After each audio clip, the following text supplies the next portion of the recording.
Well, g'day, it's John O'Brake here, and I'm bringing you the first of our Monday Myth Check.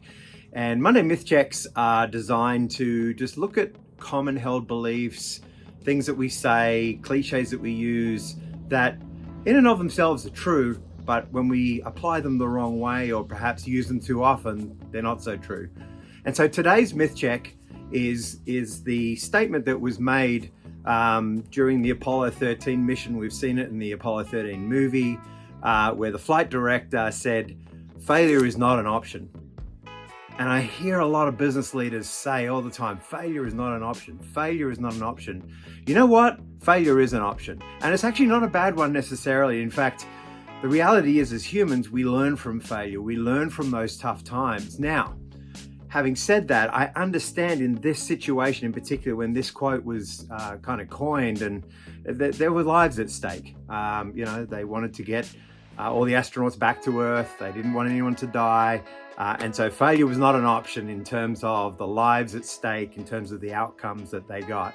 Now, the challenge is I hear business people today saying failure is not an option. I hear leaders saying it to their team members. I hear business owners saying it to their staff or to their team. And the challenge there is you're at risk of creating a space where failure is not an option. So what happens is not so much that you motivate your team to get it right, is that you motivate your team to avoid getting it wrong. And so one of the challenges that you end up having is that you have a team that is afraid to fail. You have a team that will not innovate, that if they bring up new ideas. And so what happens is you end up having a business that doesn't have that same creative sort of space, doesn't have the innovation that it needs. And so eventually you have a business that will fail.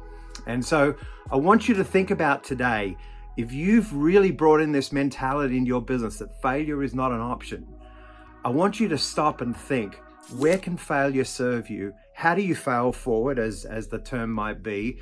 So that means that as we do go through situations and we create a space where our leaders and our teams can actually get things wrong, but learn from them, then that becomes a much better place. So what we want to do is we want to take failure and we want to learn from it, okay?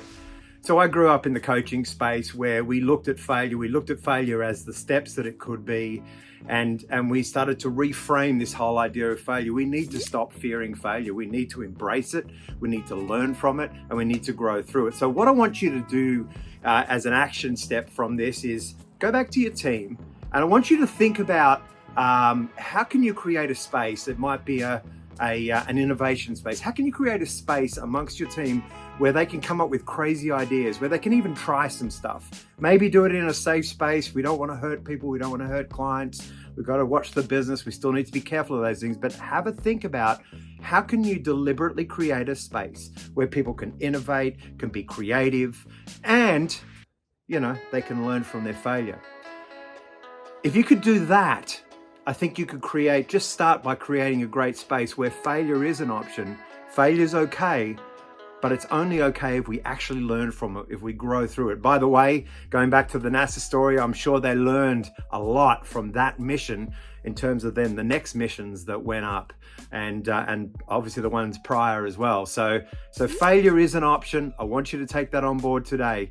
I'm standing here on my back deck in North Carolina, and we're having our first snow of the year. So it's really cold. So I had to capture that backdrop today. I'm looking forward to getting back inside. I'm John O'Brake. As always, enjoy the journey.